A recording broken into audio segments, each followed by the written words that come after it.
Friends नमस्कार आपण मानक पई आज मु आनी मकर चाउलर रेसिपी। एही मकर चाउल को स्पेशली मकर संक्रांति रे प्रस्तुत करा जाए।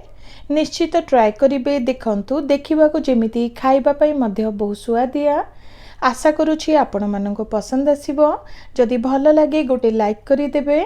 नुआ थांती तो आगु को नुआ नुआ वीडियो देखिबा पई चैनल टी को सब्सक्राइब करिबा को भूलिबे नहीं।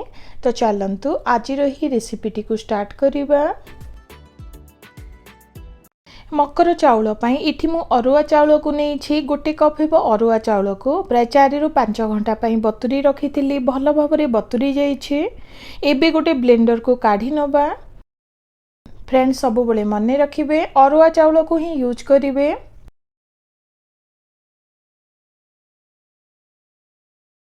फ्रेंड्स अधिका पानिया नुहे अल्प टिके पानी दे टिके काठुआ करी बाटी नेउछे।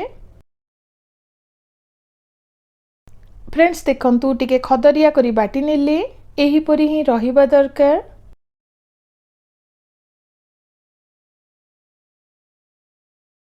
मकर चाउल रे देबा पई एठी देखंतु गोटे कप हेबो फ्रेश नडिया कोरो को नेछि। सब बेले फ्रेश नडिया को ही यूज करिवे जहा द्वारा बहुत सुंदर टेस्ट आसीबो।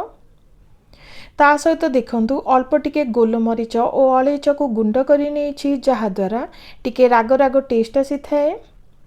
अल्प टिके अदा को छिची नेछि ताकू दबा जहा द्वारा बहुत सुंदर टेस्ट आसीबो।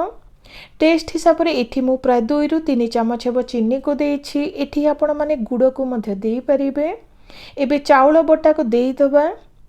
फ्रेंड्स ता सहित देखंतु प्राय 3 रु 4 चमच हेबो खीर को देछि। एठी मु कंचा खीर को नेछि। खीर को देबा परे भल भाबरे सब को मिसाई नबा।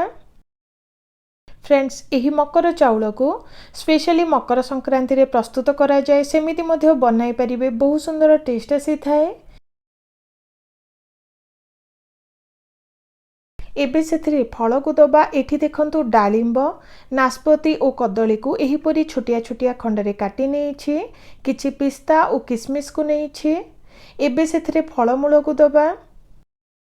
एठी आपण मानक हिसाब रे जे कोनोसी फ्रूट्स को देई परिबे। फ्रेंड्स एबे भल भाबरे सब को मिसाई नेउछि। फ्रेंड्स आज मु 2 जनक हिसाब रे मकर चाउल को प्रस्तुत करिछि। आपण मानक हिसाब रे जेते जनक पई प्रस्तुत करूछन्ते से हिसाब रे चाउल और फ्रूट्स को नेबे। तो फ्रेंड्स देखंतु मकर चाउल हमर रेडी हेई गला। देखंतु एही मकर चाउल को देखिबा को जेमिति खाइबा पई मध्य बहुत सुआदिया।